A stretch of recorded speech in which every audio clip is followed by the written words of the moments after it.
school. Welcome to Global AirLearning. Global AirLearning is a weekly free online program. This program empowers kids to speak in public, to share their knowledge, lives, and experiences, and to learn from each other. First of all, I'm going to introduce myself. I'm 10 years old and I live in Los Angeles. I love soccer, chess, reading, and writing. Today's presentation topic is public speaking skills for life. I'm honored to introduce to you our presenter, Joshua Schulman. Joshua Schulman is an award-winning public speaker and founder of Schulman Communications Interactive. He is an in-demand coach for children and teenagers. He is also a world-renowned international corporate trainer, specializing in a whole suite of training modules, from traditional business training to sales to business English.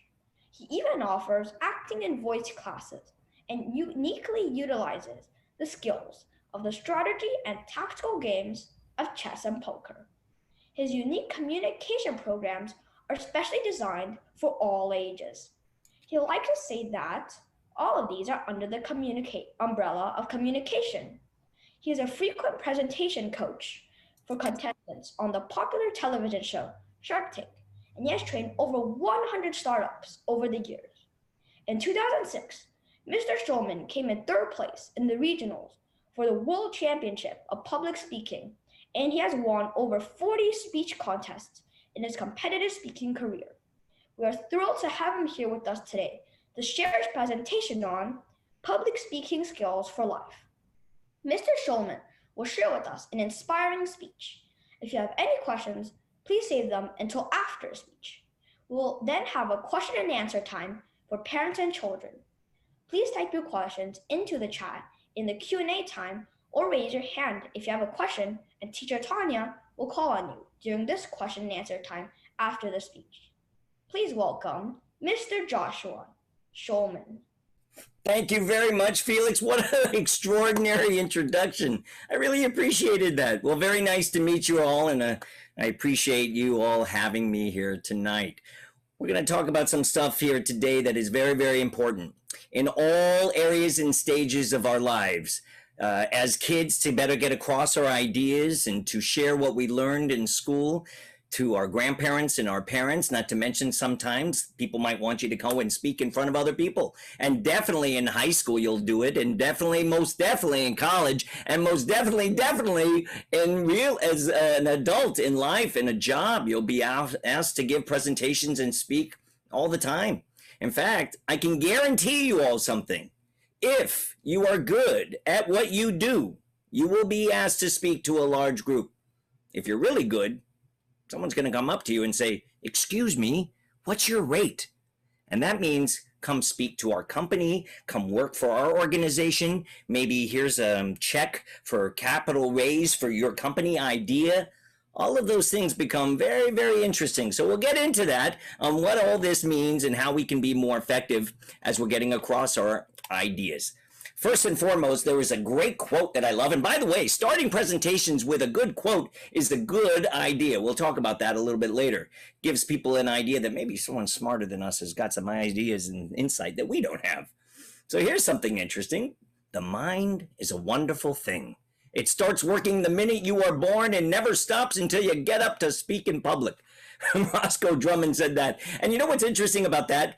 Public speaking, you may know this, is a big fear for a lot of people. In fact, it's the number one fear. It's over spiders, over flying, even over death, over everything. People get more afraid of public speaking than anything else. And there's a lot of reasons for that. Well, maybe we're afraid we're going to be rejected. Maybe we're not quite as prepared as we want to. Think about it in school when you study really hard for a test and you're looking forward to it more than when you didn't study as much. You're thinking, how am I going to get through this thing? Well, public speaking is a very strange thing. There's no mediocrity. What is mediocrity? Meaning average. You're either very good at it or you're really not. And if you're not, you want to get better and better at it because you don't want to pass on wonderful opportunities. Now, I teach a lot of public speaking, but I also teach sales training and business English, and I teach acting and voice classes, and even chess and poker, as Felix mentioned, all under the umbrella of communication. In fact, I teach so much, 60 sessions a week, one-on-one group classes. I teach, of course, online, and I do some live programs now that COVID is starting to lift again. And I do it 7 days a week. So I have a real appreciation for what's going on out there. In fact, I have a fun hobby I've been doing this summer in between my free time, making bracelets. In honor of my sister who passed away many years ago. She used to love bracelets. And one of the things I like about them is what's called pattern spotting. And then I started to realize that pattern spotting is a very important skill that we need in life. Certainly a lot of the engineers and folks I work with, Indian, Vietnamese, Chinese, Russian, Korean, Pakistani, people from all over the world, they certainly use this element of patterns in their line of work. Doctors do, lawyers do, a lot of folks do. And we use it in speech too. It's something called alliteration.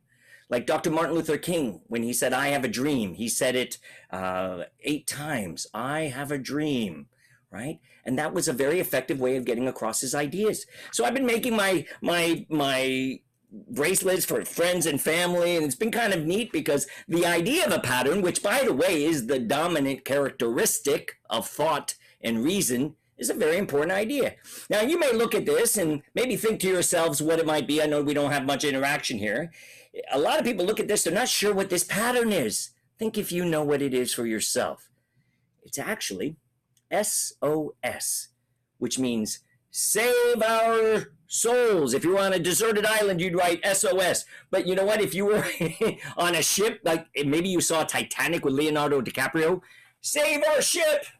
Actually, he was chasing a girl around the boat. He wasn't really saying that, but nonetheless, I work with a lot of business folks. Save our sails. That's a good one. Here's a better one, talking about patterns. Systemize, optimize, scale. What is our process and our flow? How can we be better at it and optimize it? And scale, how can it grow? How can it develop? All of these things become very, very important and helpful for us as we're developing our skills. Now, at certain times in our life, maybe you know some kids like this, usually when they're about 16, but sometimes younger. We were all there. We think we know everything. We haven't really been to that many places yet. We haven't done all that much yet. We don't know that many people, but we've got it all figured out. Our confidence level is through the roof. But then as we get a little bit older, particularly through our 20s, we go through what's called the 10 years, 10,000 hours to become an expert. Have you ever heard about that? The idea that it takes 10 years or 10,000 hours to become an expert at some skill. Someone said to me, Josh, he said the other day, he says, you know what? I've been talking all my life. How come I'm not better? I said, we've been talking, but not speaking. And there's a lot of reasons for this. And sometimes it could be a cultural thing. Like around the world, in some areas, IQ is very important, how smart we are. That's called intelligence quotient. And that is key. That is very important. In fact, in some cultures, in particularly Asian culture, I work extensively with folks where the nail, there's a metaphor, the nail that sticks up sometimes gets hammered down. But in North America, we see that the nail that sticks up gets opportunity and advancement and promotion, recognition, reward. So we want to be able to find all of those elements, some of which I think is really marvelous, particularly with Asian culture, of dignity and humility that we can interchange with the ability to stand up and tell what we're doing. The next thing which has become very important in recent years is something called EQ, which is emotional quotient. Empathy, compassion for other people. Can you imagine what they must be going through? But what I think is more important than any of these things, you guys, is what's called LQ. And LQ means love quotient. I was giving you a chance to think about it. Some people say learning, logic, leverage. It's love. Do you care about what you're talking about? You've only heard me speak already for a few minutes, but you know I love this stuff. I'm like a mad scientist when it comes to the element of communication. I work with a lot of people. They know what to say, but sometimes they're not as familiar how to say it, which is becoming a very key and important concept. All right, I want to have fun here. We're going to play a little game. Now, we're going to do this on your own. I want you to read this quote aloud from where you're at.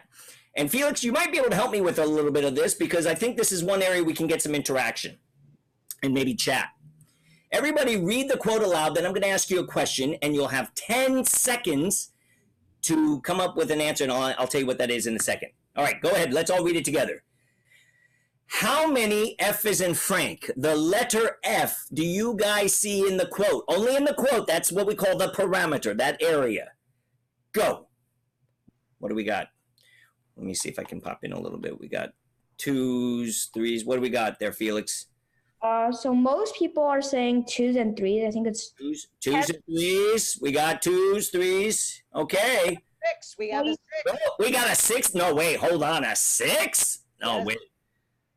Interesting. Now here, get this, guys. 95% of people only see 2, maybe 3. If you got more than that, you're on track here. There are actually 7 Fs. Let's read them together. Not in the title, by the way.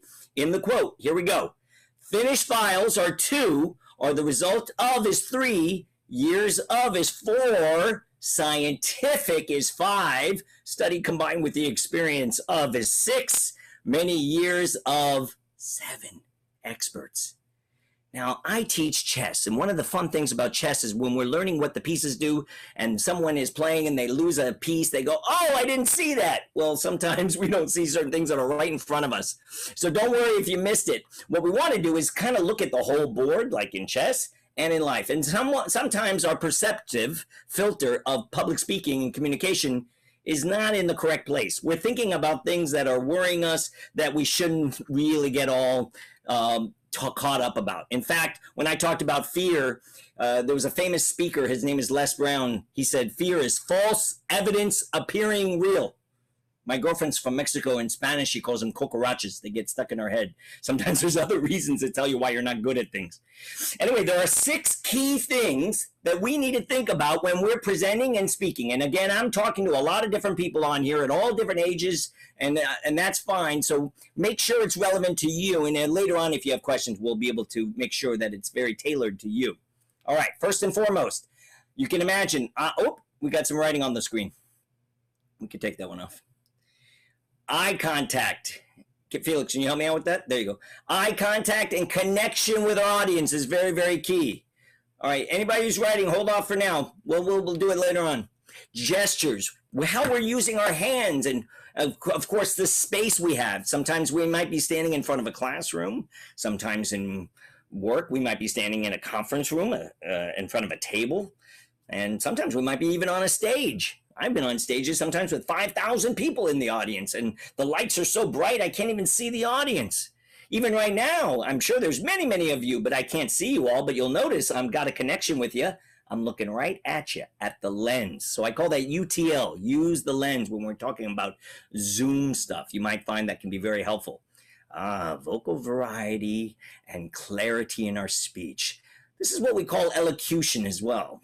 We want to have better pronunciation. We want to be able to be clear. So you can want to avoid, I guess, things like laryngitis, if you know what that is. When people are hoarse, they yell and scream. If you yell and scream too much, which sometimes we do when we're kids, I know I did as well, it makes it harder to get our voice across because we're not getting proper voice rest. That's why I also drink a lot of water, which is very important as a speaker, especially if I'm going to do it so many hours a day. And then humor. I teach stand-up comedy classes, and I'm a comedian as well, and I think it's very important to be funny. And sometimes it's not just about our own sense of humor, what we laugh at, but how we can make people laugh. There's different kinds of things to keep in mind, and we're going to talk a little bit about that a little bit later in regards to what kind of humorist you are. Now, dynamism is that energy and enthusiasm. And yes, sometimes people are more introverted or extroverted, right? Some people are a little bit more quiet and shy. Some people are more the life of the party. But we want to find opportunities where we can do both. There are times we should shh and listen carefully. And yes, there are times, you know what, we need to speak up for ourselves. And there's times when we're presenting that a little enthusiasm and energy goes a long, long way. And then, of course, this idea of how we organize. Construct is like construction, right? We're organizing our speech. We have a beginning, a middle, and end, kind of like chess. Interesting. Hooks, how we grab your attention. You mentioned, you saw I had the SOS, I had the quote, a few different ideas to how to get into the element of what we're talking about. And then the interaction we have. And later we'll talk about even Q&A. Sometimes Q&As are tough because people do a great speech and then they end. Does anybody have any questions? No? And sometimes they start a speech like this, and I want you guys to avoid this. Hi, my name is Bob. Today I'm going to talk about, is this working? I'm not very good at speaking. Bob, I know who you are. You were just introduced. And don't bang on that IT guy or gal gave you a perfectly good microphone. And please don't tell me what you're talking about, because I know that's why I came. I have an agenda or a piece of paper. And don't tell me you're not good at this, because now I don't know if I want to listen to you. So there's a lot of things we want to keep in mind in regards to that. And also when it comes to interaction, we want to have good storytelling skills. I don't even need to ask that question. I can imagine if I ask you all, do you think storytelling is important? I bet you every hand would go up. As kids, we love storytelling. When mom and dad read us a story once upon a time, we think about storytelling all the time when we're presenting. Lawyers have to do it. I work extensively with these folks when they're speaking. There's, of course, the jury, and they love a good story to keep them focused about what's going on. Now, the fact that we all have a story means I want to tell you a story. I'm going to tell you guys a story about, well, a little girl, about a family that I know. This young lady has blonde hair and blue eyes. Now, you may say, why is that important to the story? Well, it's 1940 during World War II. And this little girl is a little Jewish girl, and she does not look whatever the stereotypically look is for Jewish. And you know, they were gathering all the Jews, and that was a very dangerous time in our history. Well, the mother is holding her child. What you don't see in the photo is she has her arm outreached, grabbing her 8-year-old son, who is running up and down the aisle. Her husband next to her is saying, please control the children, because they're taking the kids to hide them. The little girl in a convent and the little boy in a Catholic orphanage. And on the route from Dusseldorf, Germany to Rixensart, Belgium, a Nazi soldier comes up to them and says, your daughter is so beautiful. Can I take a photograph? And the mother's heart started to race and said, okay. And he takes the photo. And this is the photo you see. And then he asked, where do you want me to send this picture? Now, she's really worried about that, because if he asks to see where, you can see the Nazi insignia. And on the top left in German, it says Staatenlos. And German, Staatenlos means stateless. This little girl was not considered a citizen of Germany. And this is very dangerous. But she quickly chicken scratched a P.O. box, so he didn't ask to see it for those papers. And they were let on their way, and the parents hid the children, and then they were in hiding. And then they were found, and they were actually hidden in a camp during the war, and the Americans liberated that camp in 1945. They were able to go and get the children, go back to their home, and there the family is in 1945 after the war. The little girl is now, well, let's see, 8 years old. So she was 3 when she was hidden. She may not even really remember her parents that much. The brother, older, he's 5 years older. And the father, you can imagine, what am I going to do with my children? Where am I going to take them? So they lived in a small flat, an apartment. In Europe, they call them flats. An apartment.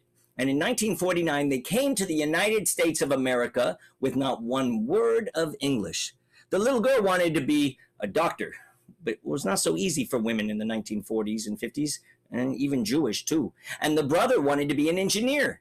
Well, she went to nursing school, became a nurse at Bellevue in New York, and her brother went to MIT, and he became an engineer. And get this, he worked for IBM for 30 years, an amazing career in the advent of the computer that we know today. Now, this is where it gets interesting, guys. In 1959, the little girl, she went back to Germany as a first lieutenant in the U.S. Army Nurse Corps. And she actually had a boyfriend. He was in what's called the JAG Corps. He's a military lawyer. He had to even salute to her because she outranked him. And then she came back. She became an emergency room nurse. And then she became the senior transplant coordinator at UCLA for 20 years. She became the first president of an organization called NATCO, which is the National Association of Transplant Coordinators. When she was a little girl, she made a pact with her brother that they would have big families one day. And she had 4 daughters, and he had 4 daughters. Really remarkable. Anyway, she raised her 4 daughters in Los Angeles in the 1970s. You can see her, all her kids. Oh, wait, I forgot. She has a son, the young man in the sweater. He's the one who introduced me to this whole family. That little boy is me. That was when I was a little boy. And that's my mama today. She's 84 years old. She just had a birthday a few weeks ago. And when I was a kid, a young man rather, 22, I went to Europe I was an actor and I had made some money. My mother said, "What are you going to do with your money?" I said, "I'm going to buy a Porsche. It's a sports car." She said, "No, go see the world, become a man." And I did. I traveled for 6 months by myself from Greece to Sweden, everywhere in between. My father said, "Call me every Sunday. I want to know that you're alive." My mother said, "Nah, if he goes, he goes. They'll call me." That was before Facebook.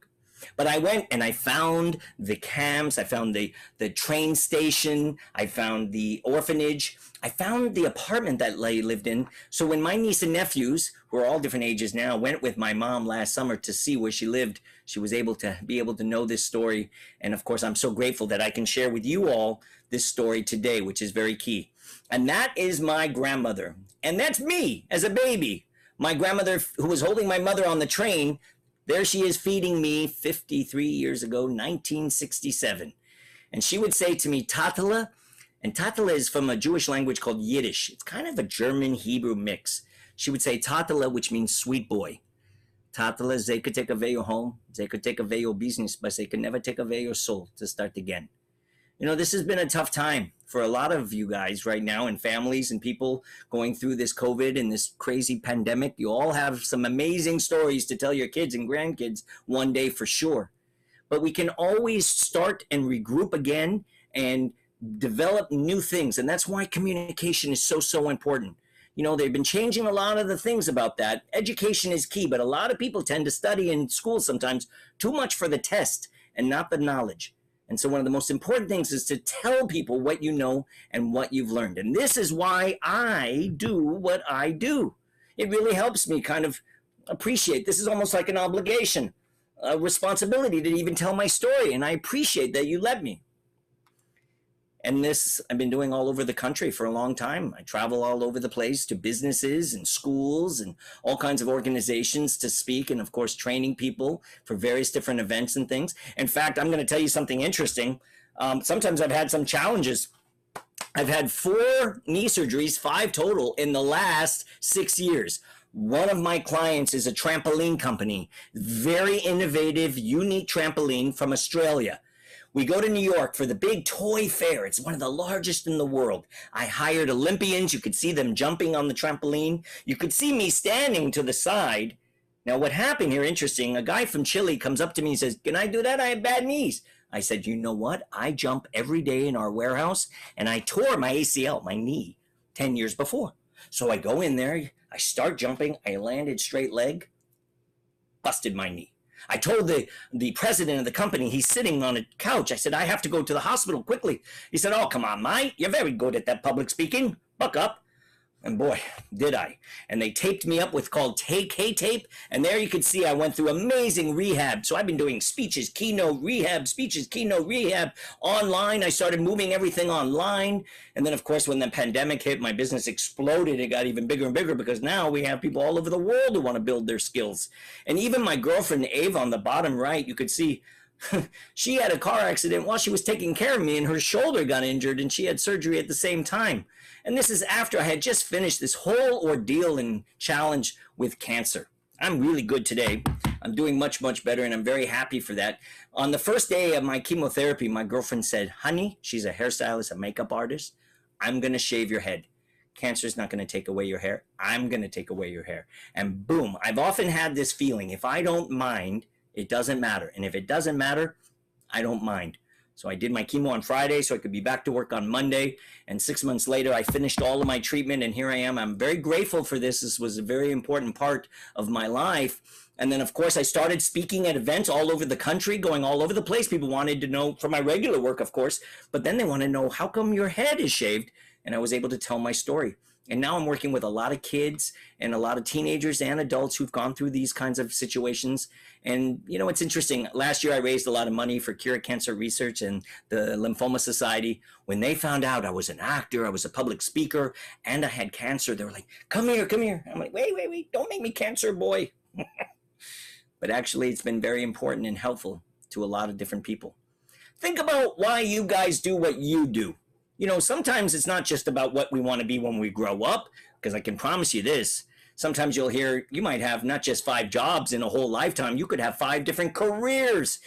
Don't worry about what you're studying in school, what you major in later in college. you'll find something that works for you. I thought I wanted to be an actor. I loved acting. I just hated twiddling my thumbs waiting for my agent to call so I can get 5 lines on a TV show. Someone said, "Do you miss acting?"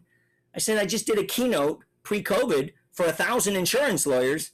Find me an acting job that pays that. Not only that, I do 10, 12 shows a day. Try the veal."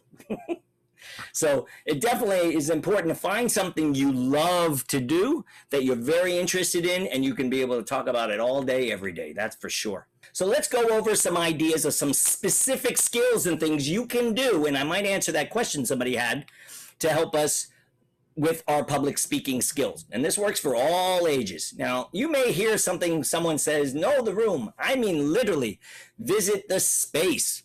I had to go present at the Marriott at San Francisco for 1,500 people. So I go to the Marriott in downtown Los Angeles, and I said, "Do you have a ballroom similar layout as this one, Ballroom B?" And they said, "Oh, yes, it's the same." And they showed it to me.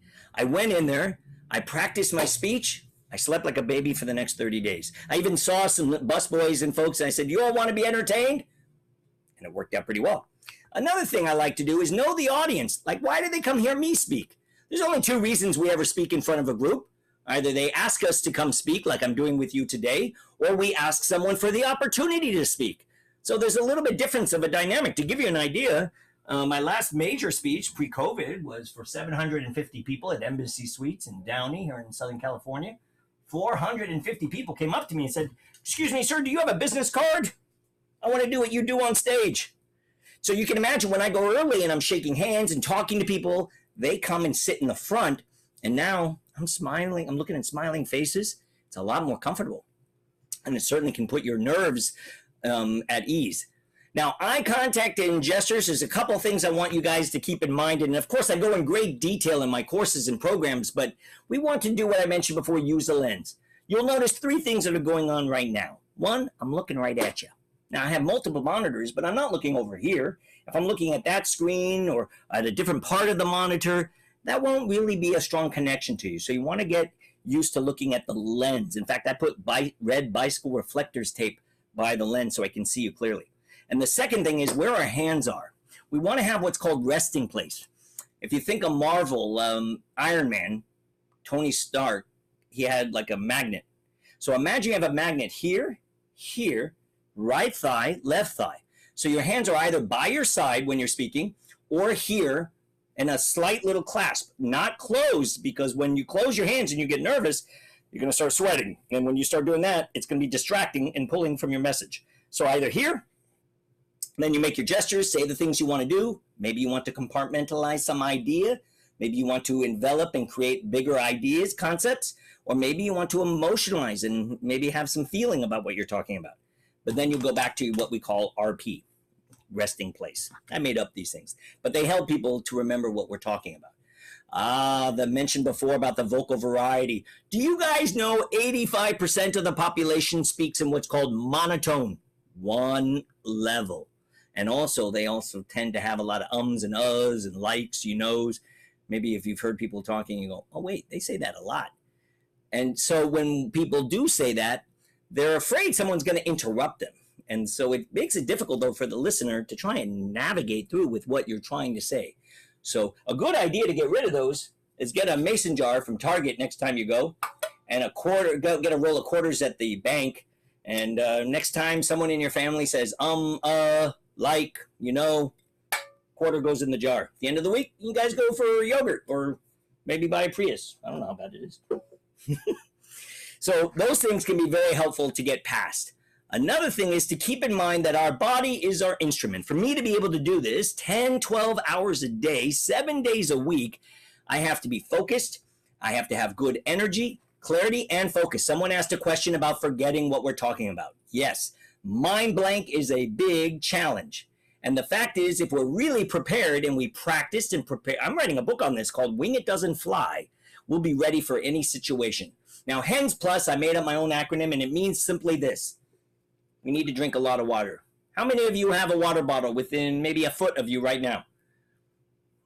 If you don't, you probably don't drink as much water as you should. If we drink water only when we're thirsty, it's too late. So start getting in the habit when you wake up in the morning, drink a lot of water. Why? Because immediately now all the blood gets flowing, you get oxygen to your brain, and that's going to help us tremendously with not forgetting what we're speaking about and talking, because we can focus better. And then yes, N is nutrition. We need to eat better. We need to eat better. Less junk food, right? Less carbs and sugar and all those things, because they make us sleepy. When we get tired, we're not going to be very effective in our speeches. And then sleep. We have to get good sleep. In fact, a good book is called Why We Sleep, Unlocking the Power of Sleep and Dreams. I think it's key to get good sleep. As kids, you guys need 10 hours of sleep. For adults, we need about 7, maybe 8, depending. And it's really important that you make that a priority in your life. Someone said to me, Josh, you need a day off. You need to take some time. I said, why? I get 7 hours and 26 minutes every night, like clockwork. That's my recharge. That's how I get going and focused for the day. So think about when you're getting up early, you got to go to sleep early too. All right. The plus is meditation. You know, our computers, our technology, when they don't work, what do people say? Unplug them, then plug them back. And then they work in 30 seconds. Huh? A restart. Someone said, yes, we need to do that too. And I stop every day at 3:45 in the afternoon, and I unplug, and I don't think about anything else. I just think through my health and all this. And if I find myself thinking about something else, I say the word wandering, and I get focused back. And this really helps me. I teach over 200 different modules of content and information. I got to be able to remember my things when I'm teaching and when I'm presenting, just like I am today. And oftentimes I do 90-minute programs, even 3, 4, 5-hour workshops. And it's essential. I can't forget what I'm going to talk about. So you want to structure your speech. We have something called the old Navy way, guys. It goes like this. You tell them what you're going to talk about. You tell them, and then you tell them what you told them. So you're kind of a guide. You can do those hooks. That's how we could start. There's 5 different ones you can do for hooks. You can ask a question. You might want to use a statistic. An interesting stat is always very helpful. You can, I guess, use a word or a number, maybe defining something, or, just come up with something interesting from that standpoint. You can ask a question to the audience, but you want to do what's called rhetorical question. You don't want to ask a question for them to answer back. Otherwise, they're going to take over your presentation. So a lot of those things can really help you in regards to getting across those ideas more effectively. We also could do something called a factoid. I'll give you an example. Did you know there are more people alive today than have ever lived? So imagine starting a speech like that if you were a city planner and you had to get more people on the seats, in buses and trains. So you can imagine how you could be a guide with that. You want to avoid apologies, excuses. You don't want to say, can I start over? Or forgive me, I didn't prepare. Or people don't know. They don't really catch that. They didn't see all that. And we also want to be cautious about that because, actors, by the way, they don't stop in the middle of a play and say, oh, I forgot my line. Can we start over? No, we shouldn't do that either. We're kind of performers too, in a sense. And there is some sort of what we call presentation value from that standpoint. Now, to eliminate most anxiety and the nerves you guys get, I want you to imagine what's called an intake form. If you go to the doctor, they're going to give you a whole form to fill out. They want to know about you. Well, I want you guys to think of these 6 things. Who, what, when, where, why, how. Who am I speaking to? What am I talking about? Why me? Where is it? When is it? How? Is it a microphone, a lapel mic, a lavalier? All of those things will help us. Can I use a clicker when I'm presenting? That will all help us feel more confident. Now, butterflies, we all get them, you guys. And the best way to get rid of them, because there's a famous quote by Mark Twain. He said, there are 2 types of speakers in this world. Those who get nervous and liars. Everybody gets nervous. So I want you to do this. I want you to anthropomorphize your butterflies. What is anthropomorphize? Kind of like Disney. You know how Disney animals, they always talk? That's what's called anthropomorphize. Little animals speaking, like kind of human-like. I'm going to take my butterflies, and I'm going to put goggles and helmets on them, and I'm going to put them in jets, like F-16 jets. Actually, let's make them F-22s. So now the butterflies, instead of just going around in our tummy, they're going like this. Phew, phew, phew, phew, phew, phew, phew, phew, phew. So when I come on stage, you guys, or coming on screen, boom, bam, present, focus, I can be able to talk to the group much, much easier. So that definitely helps with getting rid of the anxiety. And I'll tell you, there's another one too, 3 words. It's as simple as this. And I've done this before surgeries. I've done it before my chemotherapy, and I've done it before every speech. I say these 3 words. I am excited.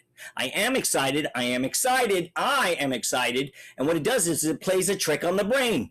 Because the brain, we have what's called a low arousal state, a high arousal state. So when we're really nervous about something, they're very close together. We could trick our brain to say, listen, hey, calm down. We don't have to get all nervous and our heart doesn't have to pound.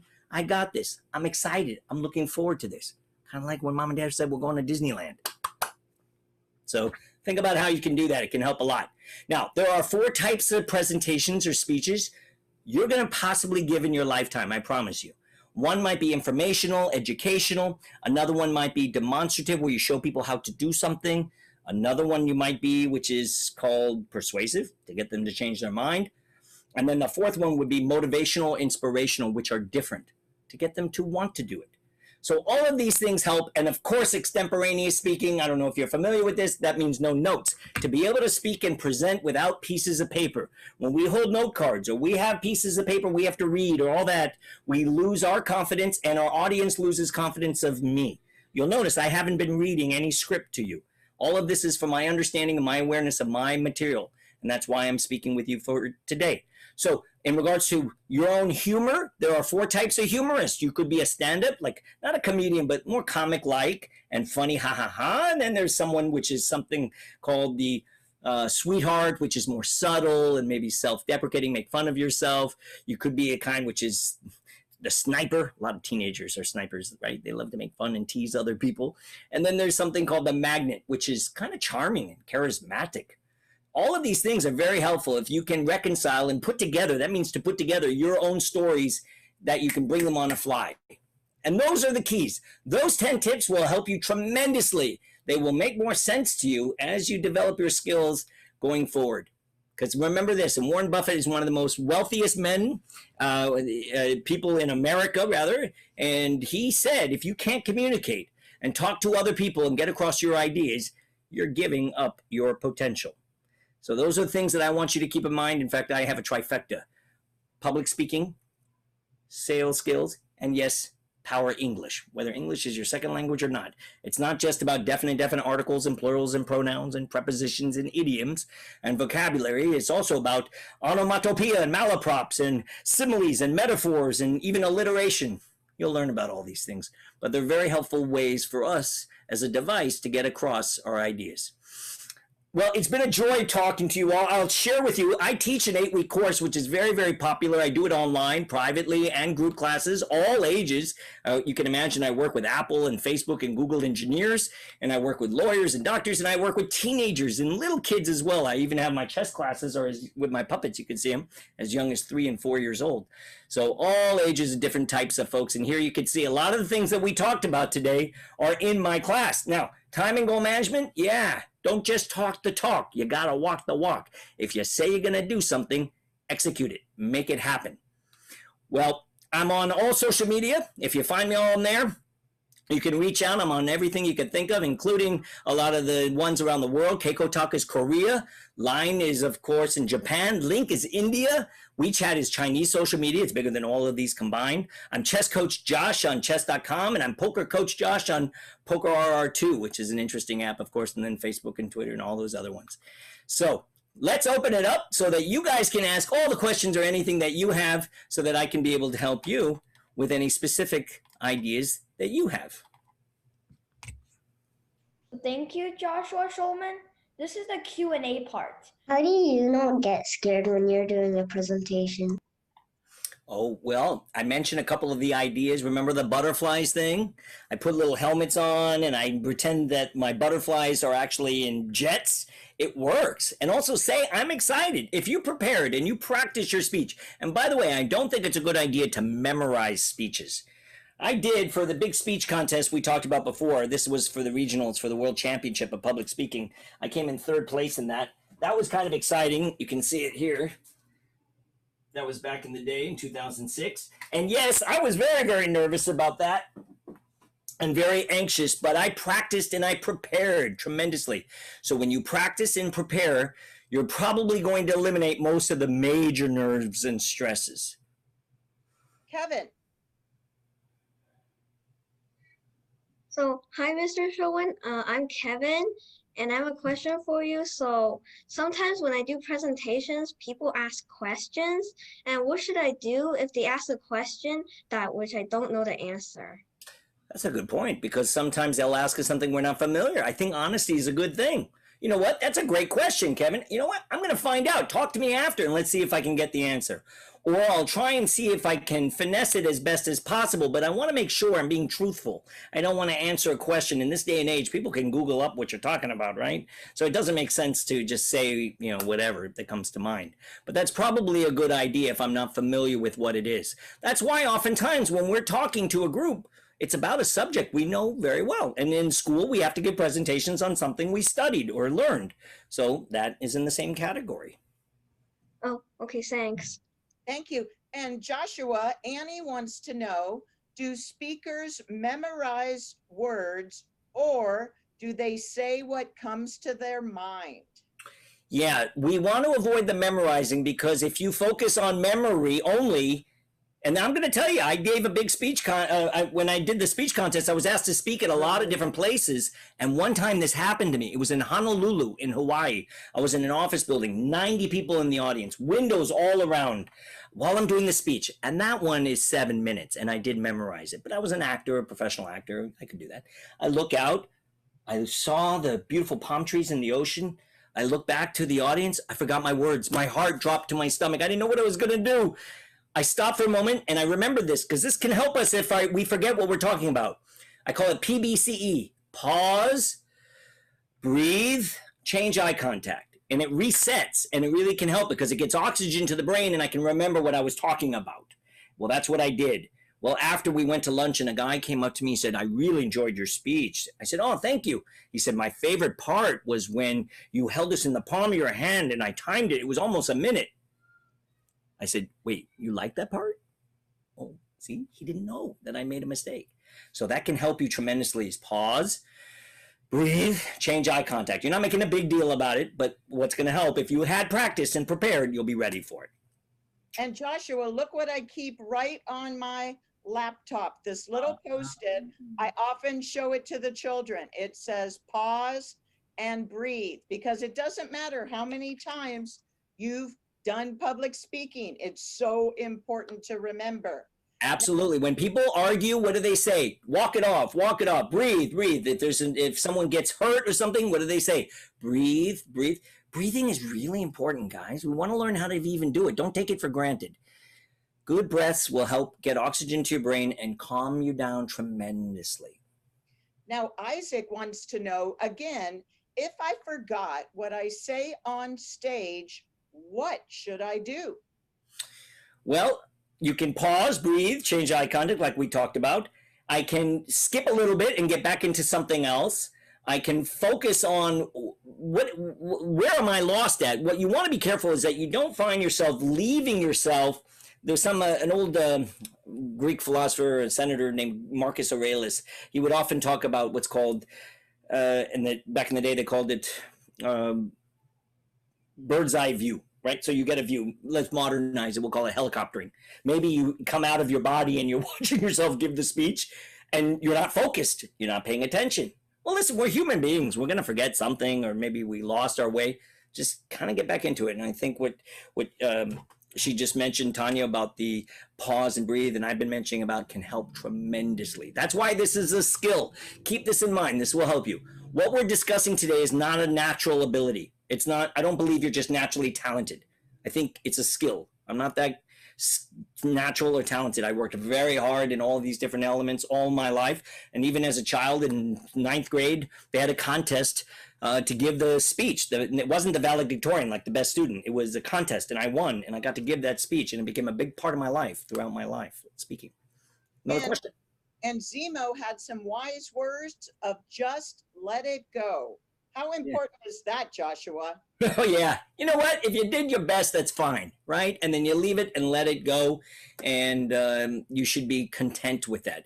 If you know you didn't do the best because you weren't as prepared or worked hard enough, you know what? Then do it better next time, but let it go.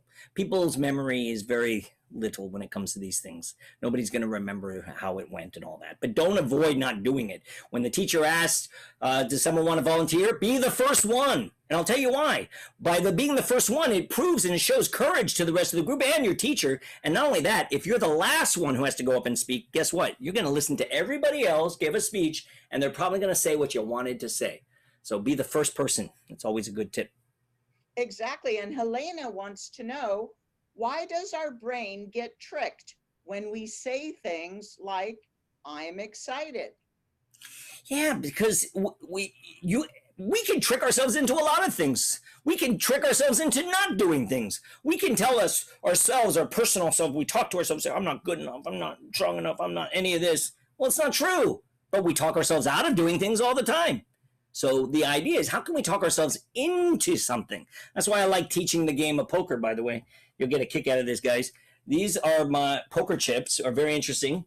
They are actually my business card. It's got my website on one side and then my picture and my email on the other. And I teach a lot of that, nonverbal communication and reading people. It's a very important skill, and that can help us tremendously. And Kevin, I see your hand up. Oh, so Mr. Chauvin, I have another question, and I very like your body languages. So how do you get your body languages so natural? Oh, well, thank you. I appreciate that. That's a very nice compliment.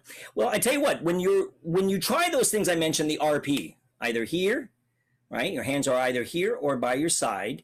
Then when you bring them up, you're going to get more comfortable in how you say things so that they're natural, not distracting. I have a doctor that I work with. He's the head of a hospital, and he came to me because his gestures were always like this. They were too extraneous. So we want to find a way we get more comfortable with that. And I think over time, you'll feel more confident. And there are different kinds of gestures we can make that can illustrate certain things. So that can help us. Wonderful. Thanks. And Ethan Chang said, practice makes the speech better. That's true. We do practice. I practiced for this, you guys. I'm on vacation for 2 weeks. My girlfriend made me and my family said, please take a vacation. I haven't had one day off since Christmas. I've been I've been off for a week, but I actually spent time preparing for tonight so I can be ready for you guys. And then tomorrow, Ava and I are going to drive to Santa Barbara, and I'll have a few days to clear my head before I start resuming all my classes on Thursday next week. Wonderful. Isaac. Yeah, if the time is up, but I still haven't finished, should I continue? Now, this is very interesting you say that. You can't see it here. Let me set it up here real quick. I have a timer, and when I teach my classes, we actually work with timers. I have been disqualified 3 times in big speech contests. 6 seconds, 3 seconds, and 1 second. Ugh, drives me nuts. You'll notice, I don't know if you noticed this, but I finished my speech exactly at 40 minutes as requested by Felix today, giving ourselves ample time for our stuff. I have clocks that I'm watching. I'm timing it. I'm aware of it. This is helpful as a clock. I do it with my students because when they have to get up and speak in front of me, I take notes and we time it, and the colors change: blue, green, orange, red, and then they can practice. You can get better and have a time frame of how long a 4-minute speech is, a 10-minute speech, a 60-minute. As I mentioned, I do 3 5-hour workshops for corporations. I have to make sure we have breaks every hour and a half. Otherwise, people are going to get really annoyed with me, right? Yes. And Amy said in uppercase letters, all of them, I cannot let it go. What can we do about that, Joshua?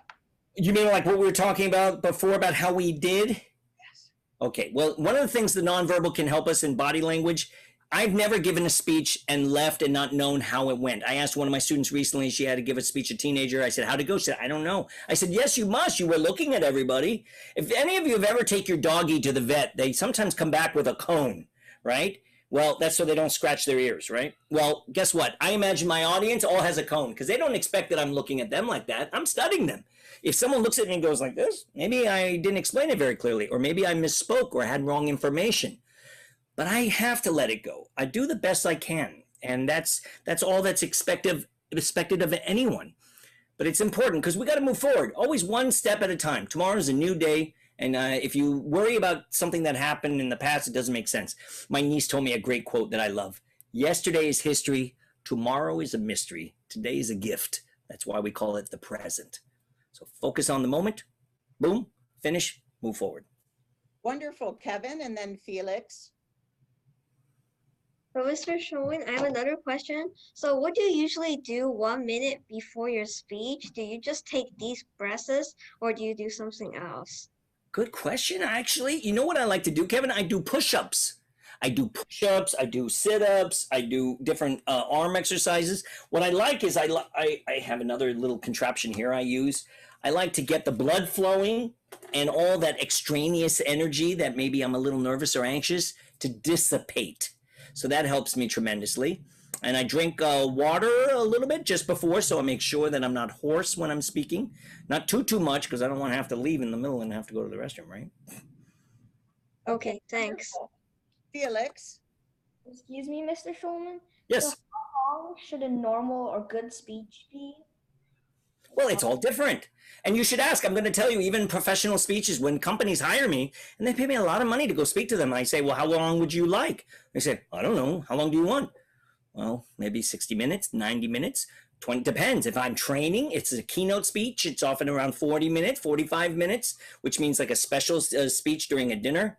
I'm doing a training next week at a company and I'll be going live and we're doing it for 1 hour.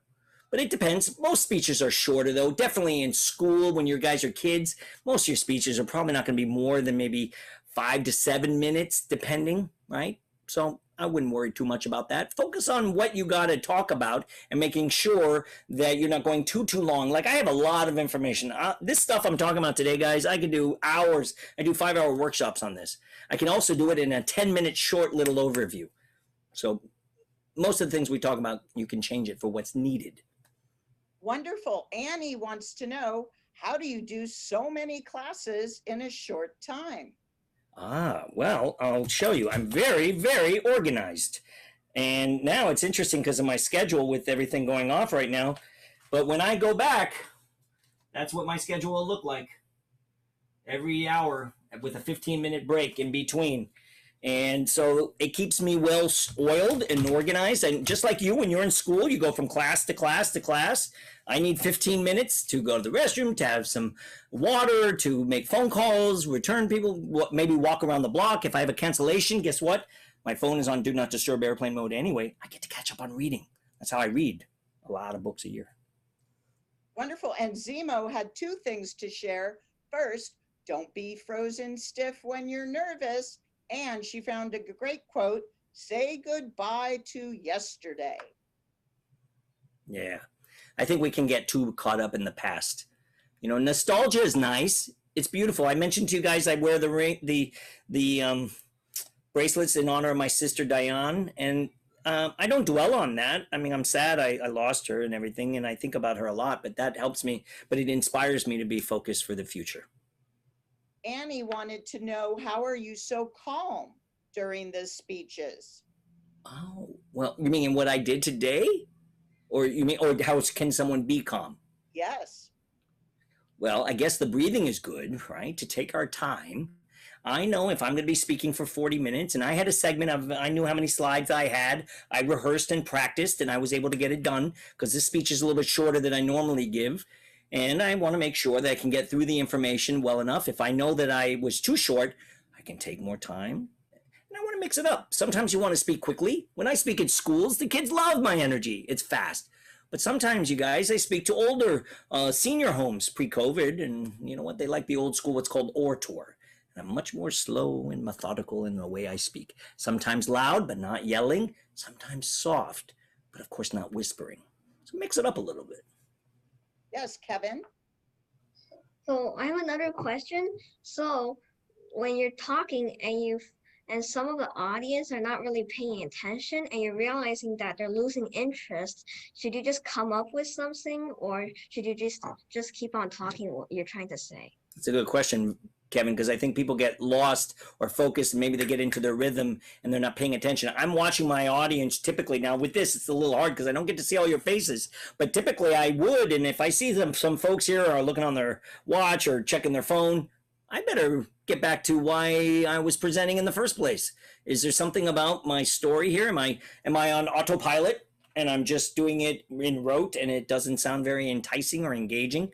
I coach a lot of high school debate teams and the teachers call me in because they know how to frame the argument, but they don't know how to engage the argument. So that's part of that. Linda wants to know, you speak so clearly and it's so easy to understand what you are saying. How do you practice for that? And what is your favorite tongue twister? I was going to suggest tongue twisters. I have 3 that I do that are not typical. Usually we know about the ones we played around as kids, Peter Piper, Picked a Pepper, and all that. Those are for fun, Sally and the Seashores. But I want you to try 3 of them that are particularly helpful. And you can write these down. They're short. One is unique New York. Unique New York. We have what's called a glide, a little bit of a slide. Most people from New York, they say, hey, how you doing? New York, N-O-O. No, it's new, N-U. Unique New York, unique New York, unique New York. In fact, try that. Everybody right now, you don't have to have your mics on. 5 times fast, say unique New York. Unique New York. Unique New York, unique. There's a second one. Hubba wubba, hubba wubba. Hubba wubba, hubba. Now, what we want to do is our air comes from what's called our diaphragm. I do a whole class on this. As a speech coach, right? Hubba wubba, hubba wubba, hubba wubba, hubba wubba. So the air actually originates here instead of in our throat. Good. Last one. Red leather, yellow leather. Red leather, yellow leather. Try that. Red leather. Get some pencils, a number 2 pencil, and this is what I do every morning. Someone asked me. I put this in my back molar. It's a pencil, not a pen, because you don't want it plastic to crack. And very gently on the back teeth. Unique New York, unique New York, unique New York. And what I've done is make it harder for me to do it. And I'm really like jumping like a horse over the log. And that's going to help with enunciation. It works. It works. So there's a number of different things, as you can see, including my hand stuff, the water, the drinking and eating. Don't drink a lot of soda. Don't drink a lot of dairy and milk when you're going to be speaking. You're going to get hiccups. You're going to get carbonation, all these other challenges. So these are the skills because we know what to eat, what to drink, and how to get prepared properly for our speeches and our presentations. Wonderful. I see one more hand up. Zemo. What if you're doing a speech and you find a phrase that's particularly hard to say, but what if it wasn't hard to say when you were practicing the speech? What should you do? Should you like rephrase it? Yeah, just if it trips over your own tongue as you're speaking and you're saying it, maybe you're going a little bit too fast. Slow down a little bit and recite it again and say what it is you were thinking about. And I think that can help you tremendously. By the way, I mentioned memorizing. Sometimes you might want to memorize maybe the opening of a speech and then the end. And the reason why is because that can help you get the ball rolling. But you got to be careful about that you don't sound rote, just like very robotic. Now, why this helps sometimes, because I've done speeches where someone in the back of the room looks at me and goes like this. They want you to wrap it up, finish up the speech. So I jump right to that ending memorized area I have to complete my speech, and I just get to it, and I cut out part, but that's okay. Thank you. By the way, sometimes what you can do is if, let's say, and I'm so thrilled, guys, this is very impressive that you all had so many questions. I will tell you, much of the time I ask, does anybody have any questions? Nobody has any questions, and there's like this thud. So what I do is I like to prepare 4 or 5 questions in my pocket, in my head, right? And I'm ready to go. So I'll ask, does anybody have any questions? And then there's a slight pause, and I immediately jump in and I say, you know, it's interesting. Someone asked me the other day, Josh, what should I do in such and such, right? So I'm ready for it. And you'll want to remember this because later on, guys, when you have job interviews, school interviews, they will ask you this. They will say, do you have any questions for me? And you better have some questions because when you don't, you're not going to get hired. They want to know that you are a curious person, and asking questions is very important. They're never dumb questions. I can promise you. Someone else is thinking of that question. And Venus has a question. Yes. Hello, it's not Venus, it's Venus's mom. My name is Winnie. Very nice to meet you. Hi, nice to meet you. Thank you. I have a question. How can I encourage my 7 years old daughter to become a good speaker? Well, I think it's important because we want to get across our ideas. I think that's kind of the key. I love working with children. I have a lot of students that are brother and sister, like 6-year-old and 8-year-old brother and sisters, right? I teach this to my acting students. Every action has a reaction. When you want to get across your idea, if you want something in life, you have to persuade. I was working with a mom and daughter the other day, and she says, I want a new cell phone. She said, Mom, can I have a new cell phone? And Mom said, no. She said, Mom, I need a new cell phone because mine died, the battery died, and I can't have it replaced. Well, Mom wants to be in touch. So Mom gave her old cell phone, and now she has a new cell phone. So a because or a why is a very important thing. If we know how to express ourselves, you're going to get things better in life that you want and that you need. And at the end of the day, we have to do that for ourselves. Mom and Dad are there for a long time with us to help us out with all kinds of questions. But the sooner the better we can start asking and answering for ourselves, the better. Venus, Thank you very much. I appreciate it. You're very welcome. For your wonderful presentation about public speaking. Thank you, Teacher Tanya, and thank you all for joining. Next week, Miller will be presenting the Dragon Boat Festival. We're looking forward to seeing you again. Goodbye.